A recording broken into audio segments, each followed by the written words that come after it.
안녕하세요. 오늘은 영상의 내용은 신탁 월세 계약 사기 관련된 내용입니다. 다들 최근 들어서 전세 사기 이후에 대출 규제 등으로 월세 계약 비중이 많이 늘었다는 뉴스들 보셨나요? 월세 계약 비중이 많이 늘면서 또 다른 계약 사기 유형이 떠오르는데 그게 신탁 월세 사기입니다. 그래서 오늘은 신탁이 뭔지, 그리고 서류상에 왜 신탁사로 되어 있는지랑 보통 그래서 어떻게 피해를 입는지, 그리고 예방 방법은 어떻게 되어 있는지 순차적으로 한번 알아보는 시간을 갖도록 하겠습니다. 자, 보면 이렇게 유튜브에서도 그렇고 여러 매체에서도 많이 다루고 있는 내용이기는 하는데, 일단 신탁 월세 계약이라는 게 뭐냐면 말 그대로 우리가 그 계약을 하려고 하고 있는 그 집에 이제 오피스텔, 아파트, 뭐 이런 주택들 소유자가 이제 신탁 회사로 되어 있는 집을 뜻합니다. 그렇게 되어 있고, 이게 사실상 왜 이제 그러면 소유자가 신탁사로 되어 있느냐라고 이제 보면은 가장 큰 이유는 사실상 대출이라고 봐야 돼요. 이러한 계약을 하는 이유가 뭐냐면 부동산 소유자 개인이 가서 대출 받는 것보다는 좀 더 한도를 받기 위해서 하는 일종의 이제 대출 방법이라고 보시면 되기 때문에, 은행에서는 대출 한도를 더 내주기 때문에 위험성을 더 가져가야 되죠.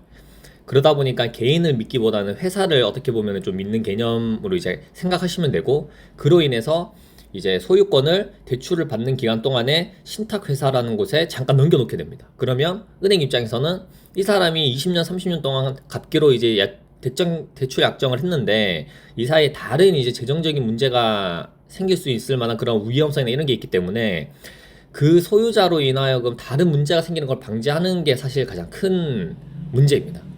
그래서 이제 이런 식으로 계약을 하게 되고, 만약에 이렇게 해서 대출을 만약에 부동산 소유자가 중간에 못 갚는다거나 연체한다거나 이러면은 은행은 소유자한테는 통보하고 이제 신탁회사에다가 이야기를 해서, 여기 우측 하단에 보시면 파란 색깔 이렇게 그 하늘색으로 표시되는 것처럼 이제 부동산 소유자가 대출 안 갚는다, 이걸 처분해서 대금을 이제 청산해 달라, 이런 식으로 바로 요청을 해버립니다. 그러면 일반적인 대출 같은 경우는 그 사람한테 압류 보내고 뭐 압류시키고 뭐 이렇게 막 그 청산 절차, 경매 절차 진행을 하는데, 여기 신탁회사를 가지고 있는 이런 상태면 바로 공매 처리를 해서 대금 청산해 버릴 수 있기 때문에 기간도 엄청 빨리, 뭐 상대적으로 좀 빨리 청산할 수 있기 때문에 은행 입장에서는 추후에 문제가 발생했을 때 이제 사후 처리가 아무래도 또 이제 좀 편리한 부분도 좀 없지 않아 있는 뭔가 그런 것들도 있기 때문에 이렇게 하는 거고.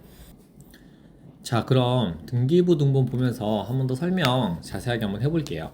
우리가 일반적으로 계약을 하러 가서 등기부 등본을 보게 되면 뭐 물론 계약 전에도 확인할 수 있지만 이렇게 보여질 수 있어요. 그래서 을구는 보통 대출 이런 금액들이고, 갑구에 보면은 이렇게 쭉 내려오다 보면 이렇게 이제 매매, 현재 소유자가 나오게 되고, 만약에 이 소유자까지만 나오면 화면상 기준으로 6번까지만 나오면 사실 괜찮아요. 근데 이제 여기 밑에 소유권 이전을 한 번 더 하죠.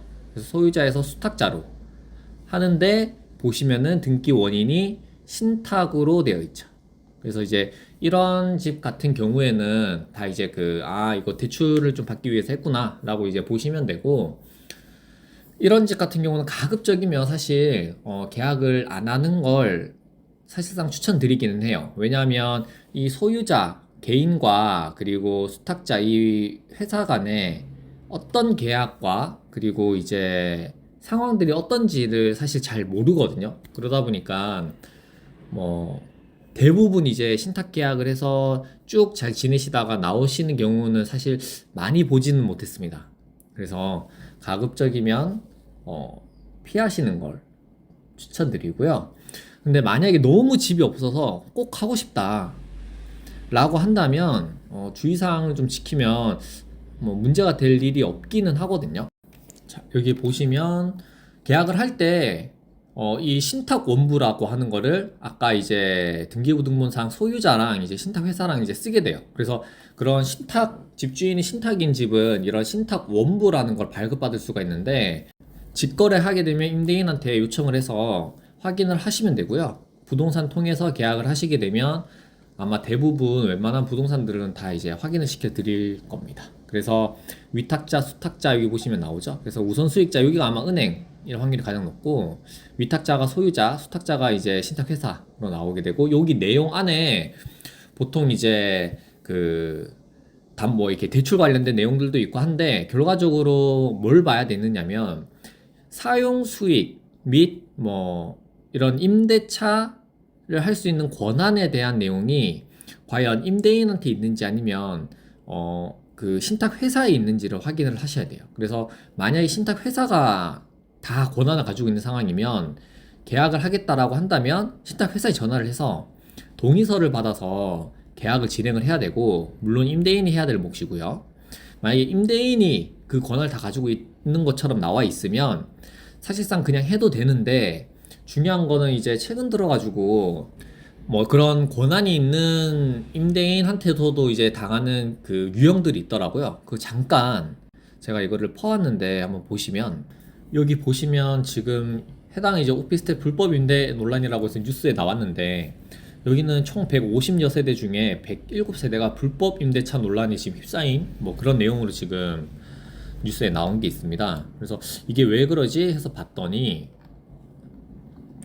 이제 뭐 처음 내용은 이 신탁사 몰래 임대차 계약을 했다 이렇게 나와 있어서 사실 이해가 안 됐어요. 이게 앞에 이제 50세대는 그러면 어떻게 뭐 알고선 한 거고 100세대를 몰라서 했다라는 말이 사실 어폐가 안 맞거든요. 왜냐하면 초반에 50세대를 할 수 있었으면 당연히 100세대도 할 수 있는데, 이거를 뭔가 어떤 내용인가 싶어서 계속 봤더니, 이제 결과적으로 이제 그 신탁사하고 임대인하고 간에 이제 대출 약정 의무가 위반이 돼서 권한이 박탈된 상태였었어요. 네. 그러다 보니까 이제 그런 권한이 있는 임대인이었다가 지금 이제 계약 위반 사항으로 인해서 지금 이제 그런 상황이 되다 보니까 할 수가 없는, 임대차 계약을 할 수가 없는 상황인데, 이제 단독으로 임대차 계약을 하면서 시세보다 낮게 모집을 하다 보니까 손님들은 당연히 덜컥 계약을 하게 되는 거죠. 그래서 뭐 겉으로는 서류상으로는 내가 권한이 있는 사람이다 뭐 이런 식으로 해가지고 계약을 했겠죠.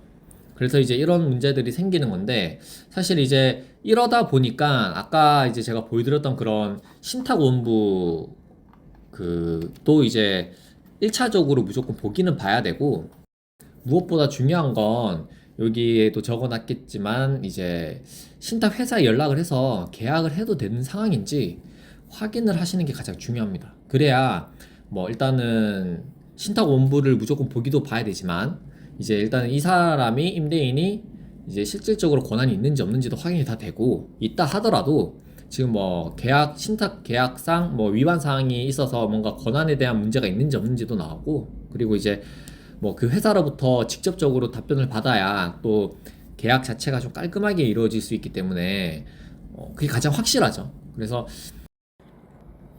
오늘 영상은 여기까지고요.